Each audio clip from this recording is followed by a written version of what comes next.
हमारे बीच में हमारे बहुत ही आदरणीय प्रोफेसर संपत सिंह जी, हमारे जो कि हरियाणा के पूर्व मुख्यमंत्री रहे, हमारे बीच में हमारे बहुत ही संघर्षशील साथी और उकलाना से पूर्व विधायक जो आपके बीच में बात कह रहे थे, भाई नरेश सेलवाल जी, हमारे बीच में हमारे अतोली से पूर्व विधायक और बहुत ही हमारे एक संघर्षशील नेता जो कि जिसकी ड्यूटी लगी इस हल्के के अंदर और इस गांव के जो इंचार्ज हैं भाई राव बहादुर सिंह जी, हमारे बीच में हमारे भाई धन्यवाद जी, हमारे भाई मनोज जी, हमारे भाई आपके बीच में नितिन जांजू जी, विंग कमांडर सुरेंद्र गौड़ जी, वो भी उनकी भी ड्यूटी लगी हुई है यहीं पे, हमारे भाई मनीराम जी मेरे बचपन के बड़े बहुत ही हमारे भाई हैं, मेरे 25-30 साल से उनके साथ मेरा सुख दुख का बड़ा, उनकी भी ड्यूटी लगी हुई है। हमारे जिला पार्षद हैं मनीराम जी, उनका बहुत बहुत मैं धन्यवाद करता हूँ, यहाँ पे काम कर रहे हैं। हमारे भाई गोपीचंद कमिश्नर जी, नितिन जांगू जी, हमारे मनीराम जी एक सरपंच, संदीप पुनिया जी, हमारे भाई सुभाष भगत जी, हमारे भाई हेडमास्टर छोटू राम जी, सुभाष जी पक्का डेरा से, सुभाष पंत जी, मदन फौजी जी, मकन लाल टांग जी, अशोक कालीराम जी, बलराज शर्मा जी, एडवोकेट सुमन सहरावत जी, धर्मवीर दैया जी, राम निवास जी, राजकुमार खोकर जी और हमारे भाई गौरव संपत सिंह जी, हमारे भाई भूपेंद्र कासनिया जी, अभिमन्यु पुनिया जी, जो विशेष तौर पे राजस्थान से जो यहाँ पे आए हैं, हमारे राजस्थान के NSY जो कांग्रेस का छात्र संगठन है उसके अध्यक्ष भी रहे और अब यहाँ पे विशेष तौर से आए हैं, उनका बहुत बहुत हम हार्दिक स्वागत करते हैं पुनिया जी का। जो है यहाँ पे हरियाणा में इनकी सारी छतरपुर में इनकी रिश्तेदारी है, पूरे कई गाँव में इनकी रिश्तेदारी है। पुनिया जी कांग्रेस पार्टी का एक बहुत बड़ा नाम राजस्थान का, और एक और भाई हमारे जो राजस्थान यूनिवर्सिटी के जो है हमारे छात्र जो राजस्थान यूनिवर्सिटी के प्रधान भी रहे, और भाई हमारे अनिल चोपड़ा जी, वो भी बहुत राजस्थान के चमकते हुए आने वाले समय के भविष्य है, उनका भी हम बहुत बहुत स्वागत करते हैं, वो भी यहाँ पे पहुंचे हैं। राजकुमार शर्मा जी, बलराज शर्मा जी, पिता तुल्य बुजुर्ग नौजवान साथी, मेरी माताएं मेरी बहनें, आपने एक एक बात सुन ली। अभी मेरे से पहले प्रोफेसर संपत सिंह जी ने और नरेश सेलवाल जी ने सारी बात बता दी कि भाई ये खट्टर सरकार जो बीजेपी की सरकार है, पिछले 8-9 साल से इन्होंने हरियाणा को विकास की पटरी से कैसे उतारा, और आज हरियाणा जो विकास में नंबर 1 था, आज विकास तो ठप, वो बेरोजगारी में नंबर 1 है, महंगाई में नंबर 1 है, घोटालों में नंबर 1 है। और कहीं आज खट्टर साहब को मैं बयान सुन रहा था कि आदमपुर के अंदर हमने इतने विकास कार्य कराए और उन विकास कार्यों के आधार पर मैं मंडी आदमपुर में 1 तारीख की रैली करूंगा, तो आप भी मंडी आदमपुर में जाना रैली में, क्योंकि पता जो है चुनाव का समय है।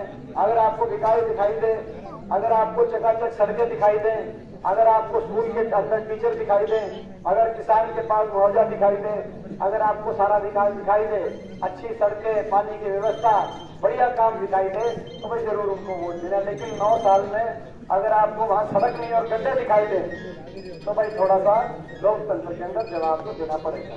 तो आज ये जवाब देने का समय आ गया है, और बाकी बातें सारी बताई, मैं तो कुछ बातें वो बताऊंगा कि भाई पहले मैं आपसे सवाल पूछता हूँ, भाई ये जो सरकार है खट्टर सरकार, इस सरकार एक फैसला आपको ये करना है, एक बटन से 2 फैसले।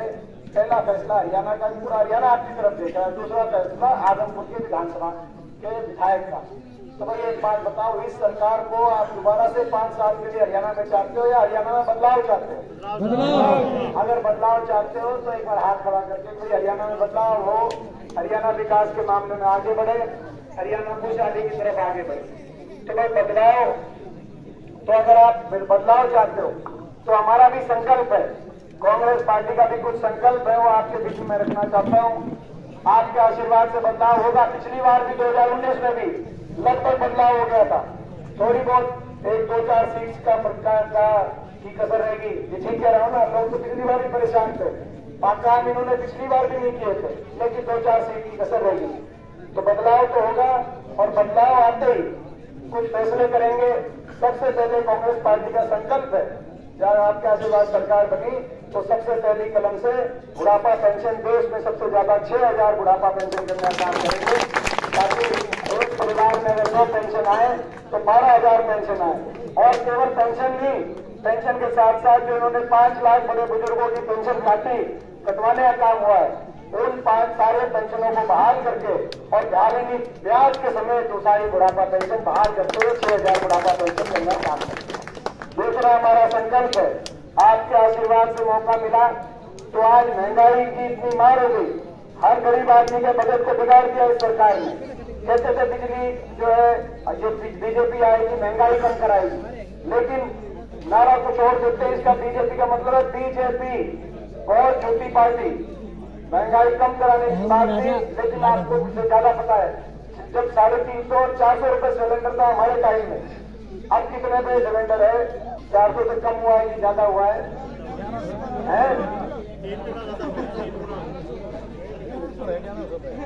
1100 जो बता रहे हैं। ये बात ठीक है, ये बात ठीक है। ये तो भाई देखो ये तो सिलेंडर छोड़ने की बात कर रहे हैं भाई।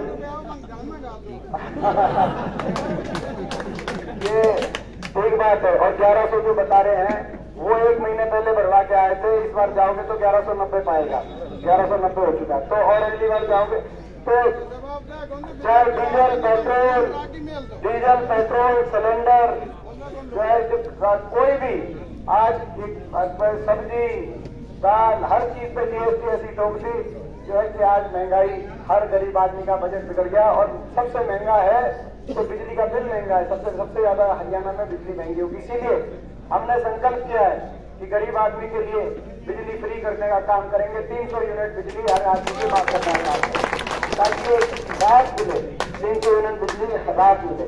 इसी तरीके से आपको याद होगा मंडी आदमपुर में सारे कर्मचारी प्रत्याशी इकट्ठे हुए थे एक बात को लेकर, पुरानी पेंशन स्कीम। जैसे कांग्रेस पार्टी की राजस्थान की सरकार ने पुरानी पेंशन स्कीम लागू करी है, कर्मचारियों के लिए पहली कदम से हमने पुरानी पेंशन स्कीम लागू करना चाहते हैं। आपको याद होगा हमारे सरकार में जो भी कह रहे थे, सोनवाल साहब नरेश सेजवाल जी बता रहे थे 100 गज के प्लॉट की स्कीम आई थी, पता नहीं अपने गांव में कटे थे कि नहीं कटे थे। 100 गज के प्लॉट अपने गांव में नहीं कटे थे, वो स्कीम आई थी। मगर इस सरकार में आपके हमारे सरकार के समय 3,92,000 परिवारों के 100 गज के प्लॉट काटे गए अलग अलग गाँव में, पूरे प्रदेश में। लेकिन इस सरकार खट्टर सरकार ने आते ही दूसरे हफ्ते ऑर्डर निकाल दिया खट्टर साहब ने कि भाई 100 गज के प्लॉट की स्कीम खत्म बंद की जाए। उसके बाद ना तो किसी नए प्लॉट कटे, ना किसी नए एक भी 5 रुपये प्लॉट मिला, और ना ही जहाँ प्लॉट कटे थे वहाँ विकास हुआ, डेवलपमेंट हुई। उन कॉलोनियों का कोई विकास नहीं हुआ। पता नहीं अपने गांव की क्या स्थिति तो है।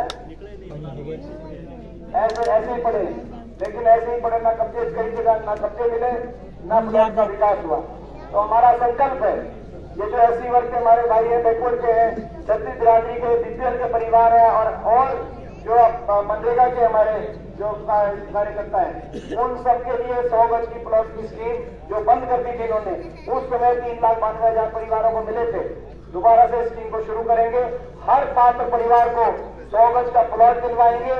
उन प्लॉटों की जो कॉलोनियां हैं, उन पूरी कॉलोनियों का विकास कराएंगे, और हर 100 गज के प्लॉट पर सरकारी खर्चे से दो कमरे का एक किचन और एक किचन बाथरूम सेट, वही 2 कमरे का बढ़िया मकान बनवा के सरकार की तरफ से उन्हें काम करेंगे, ताकि गरीब आदमी को ये चिंता ना हो कि भाई अगली पीढ़ी के सर पर छत जो है कि नहीं। तो नरेश जी ने ठीक कहा, हमारे समय 90,000 की 91,000 की किस्त आती थी, लेकिन इस सरकार ने मकान की किस्त बंद कर दी। फॉर्म तो भरवाए, लेकिन एक भी मकान कहीं पिछले 8-9 साल से गरीब आदमी का आया नहीं।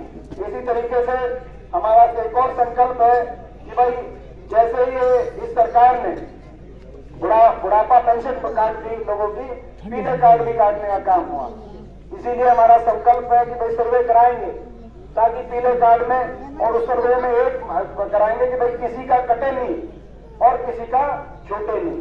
जो किसी जो है तो पीले कार्डों कार्ड का सर्वे नए सिरे से कराने का काम करेंगे। राशन डिपो जो है के माध्यम से हमारे समय जिस तरीके से तेल चीनी और दाल राशन डिपो के माध्यम से, तो भाई वो सारी जो स्कीम इन्होंने बंद करी है उनको दोबारा से उन स्कीमों को लागू कराने का काम करेंगे, ताकि इसके साथ साथ हमारा संकल्प है किसान का की फसल MSP पे लेने का काम करेंगे और किसान को समय समय पर बोनस देने का काम करेंगे। हमारा संकल्प है।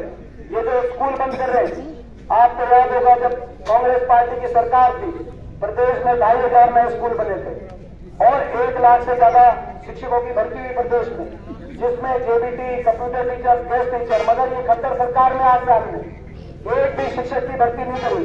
एक के बाद नरेश जी ने आपको नहीं बताई और जो प्रोफेसर संपत सिंह जी के उसमें बात में नहीं आई कि इस सरकार के अंदर सरकारी नौकरियों को खत्म करने की एक साजिश रची जा रही है। 1,80,000 क्योंकि निजीकरण, प्राइवेटाइजेशन की तरफ निजीकरण के माध्यम से कहीं क्रीमी क्लियर, कहीं निजीकरण, 1,80,000 सरकारी पदों को समाप्त करने का काम इस सरकार के माध्यम से हुआ है, जिससे नुकसान सभी का हुआ है। प्रदेश का नौजवान सबसे ज्यादा बेरोजगारी का सामना हरियाणा प्रदेश का नौजवान कर रहा है, लेकिन उसका सबसे ज्यादा नुकसान SC के मेरे भाइयों, बैकवर्ड के मेरे भाइयों को हुआ। इसीलिए हमारा संकल्प है कि भाई सरकार बनते ही वो जो सारे पद समाप्त हुए 1,80,000 उनको बहाल करके और प्रदेश में सरकारी नौकरियां निकलवाने का काम करेंगे, ताकि हमारे भाइयों को अपने बच्चों और बेरोजगारी की जो स्थिति बन गई है प्रदेश में वो स्थिति में कुछ ना कुछ राहत मिल सके। इसी प्रकार से जो सफाई कर्मचारी, जो चौकीदार जो हमारे समय की भर्ती है और जो मनरेगा के जो मैट, इनकी भी भर्ती पक्का परमानेंट पक्की भर्ती निकाल के और सफाई कर्मचारी और जो हमारे मैट हैं और जो चौकीदार जो लगे हुए हैं इनको पक्का करने का काम करेंगे, ताकि तो ये सारी हमारे संकल्प है। कुल मिला के हरियाणा को विकास में आगे लेके जाने का काम करेंगे, तो उसमें आपका साथ और सहयोग, क्योंकि ये जो आप फैसला करेंगे ये हरियाणा की अगली सरकार का फैसला भी हमसे करेंगे, इसीलिए ये बातें आपको बतानी जरूरी है। बाकी कुलदीप बिश्नोई जी के बारे में मुझे आपको बताने की जरूरत थी, आप मुझसे ज्यादा जानते हैं। इनको बहुत कुछ मिला था लेकिन उन्होंने खोया। पिछले 10 साल में 2 बार कांग्रेस छोड़ी, 2 बार बीजेपी छोड़ी। इस वजह से ना कांग्रेस वाले जो है, ना कांग्रेस पार्टी इनको जो है वो तवज्जो और ना बीजेपी में उनको वो तवज्जो मिल रही। आज ये खड़े होकर ये नहीं कह सकते कि कौन सी पार्टी ठीक है, क्योंकि आज से 4 महीने पहले यही कहते थे कुलदीप बिश्नोई जी कि बीजेपी ने हरियाणा का नाश कर दिया, भट्टा बिठा दिया, किसी पे विश्वास करना लेकिन बीजेपी पे विश्वास नहीं करना। कहते थे कि नहीं कहते थे 4 महीने पहले? उससे 4 साल पहले कहते थे कांग्रेस ने भट्टा बिठा दिया, उससे 5 साल पहले बोलते थे कि बीजेपी ने भट्टा बिठा दिया। पहले कांग्रेस में थे, फिर पार्टी अलग बनाई, बीजेपी से समझौता किया, फिर उसके बाद दोबारा कांग्रेस में आ गए, फिर कांग्रेस छोड़ के दोबारा बीजेपी में।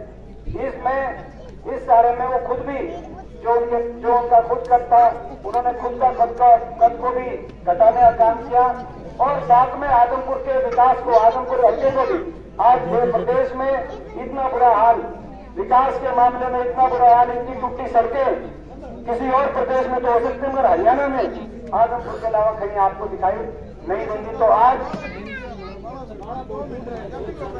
खड्डा में सड़क है, तो ये ना पानी, ना सड़क, ना किसान को मुआवजा, ना गांव, ना स्कूल में टीचर, ना अस्पताल में डॉक्टर, ना सड़क पे जो है कोई, ना सड़क पे, ये स्थिति बन गई। 6 साल से सेना की भर्ती बंद है, 6 साल से तो सेना की भर्ती बंद है, वाला सेना को मजबूत कर रहे हैं। ये भी कह रहे हैं कि ये भी ठीक अंचल ने ठीक बात बताई, सेना की भी भर्ती होती थी, सेना की भर्ती भी पिछले 4 साल से सेना की भर्ती बिल्कुल बंद बीजेपी की सरकार में, और अब नई भर्ती लेके आए हैं। फिर बोलते हैं सेना को मजबूत कर रहे हैं, जिसमें 4 साल के बाद बिना पेंशन के छुट्टी होकर वापिस आ जाओगे।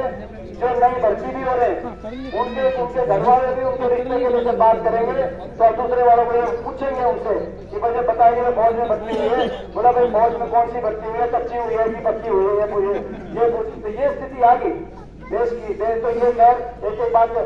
तो कुलदीप जी का तो ये कि आज कुलदीप जी की हरियाणा में कांग्रेस में बड़ा स्थान था इनका, क्योंकि हम चौधरी भजनलाल जी की इज्जत करते हैं, कांग्रेस पार्टी चौधरी भजनलाल जी का सम्मान करता था और इसीलिए इनका उस सम्मान की वजह से कांग्रेस कार्य समिति के सदस्य थे। कांग्रेस में जो 2-3 लोग थे प्रमुख, 2-4 लोग, उनमें इनकी गिनती थी, इनका मान सम्मान था। लेकिन चौधरी उदयभान जी जब प्रदेश अध्यक्ष बने तो उनके बारे में कुछ ऐसे बातें बोलकर जो बातें बोली वो मैं समझता हूँ उनको दोहराना भी हमारे लिए सही नहीं, लेकिन वो सब बोलकर कांग्रेस पार्टी ने छोड़ने का काम किया। मगर असली बात ये है, उदयभान जी के बारे में इन्होंने बोला जो बोला वो जो है वो तो हम सहन नहीं कर सकते, लेकिन हकीकत कुछ और थी। हकीकत इन पर बीजेपी ने दबाव बनाया, बहुत से बीजेपी की जांच एजेंसियां हैं, भ्रष्टाचार के बहुत से मुकदमे हैं। मैं नहीं आपको सारी बात पता है, तो इन्होंने मामला कुछ और था, लेकिन उस वजह से मैं पूछना चाहता हूँ, उस वजह से बीजेपी में आपका कौन सा सम्मान आया? कांग्रेस में तो 2-4 लोगों में आपकी गिनती थी, बीजेपी की लिस्ट में इनका 32वां नाम आया। और कांग्रेस के 2 कार्यालय में चंडीगढ़ में भी चौधरी भजन लाल जी की हमारी फोटो है, तस्वीर है, हम उनका सम्मान करते हैं। हिसार में भी उनकी तस्वीर है, दिल्ली वाले हमारे कार्यालय में भी तस्वीर है। मैं पूछना चाहता हूँ तो बीजेपी के किसी हिसार में भी अगर ये तस्वीर लगा दे चौधरी भजन लाल जी की, क्योंकि बीजेपी की के कार्यालय में तो किस किस की तस्वीर लगती है आपको पता है, उसके आगे कोई तो ये कहाँ सम्मान था? आज वहां पे फोटो भी लगवाने की जो परिस्थितियों में नहीं, तो कितना बड़ा नुकसान अपना भी किया, इन्होंने हल्के का भी किया। मगर अब मौका है बदलाव का, अब वक्त है बदलाव। और एक मैं बता रहा हूँ जो नरेश जी बता रहे थे, ये इलेक्शन आप जीत चुके हो, उसकी ये आप इस बात से अंदाजा लगा दो, इस बात से अंदाजा लगा दो कि भाई मुख्यमंत्री जी आए अभी तक गद्दर साहब, यानी कि अगर तो 2-4 अभी कई बार आ लेते हैं। आखिरी दिन वो तो आएंगे ना, रहना चाहे वो जितना थोड़ी चाहे। देखो आखिरी दिन तो फॉर्मेलिटी पूरी आके, आखिरी दिन तो भाई जो है कि भाई ये देखो बीजेपी का इलेक्शन है, एक मुख्यमंत्री है, आखिरी दिन फॉर्मेलिटी के लिए तो आ रहे हैं। यानी कि भाई कोई अपने गले में हार नहीं, जो ना ये हार है, ये हार ये इन्हीं के गले में हार डाल रहे हैं। देखो तो ये आपकी जीत हो चुकी है, हम आपकी बन चुकी है, मुझे विश्वास है। तो भाई एक बार आखिर में इस जीत में मैं आप सबसे पूछना चाहता हूँ, अपने गांव की छत्तीस बिरादरी का पूरा आशीर्वाद, अपना गांव किसी से पीछे तो नहीं रहेगा इस जीत में? बिल्कुल नहीं रहेगा। खड़ा करके भाई अपना पूरा गांव, आपका बहुत बहुत धन्यवाद।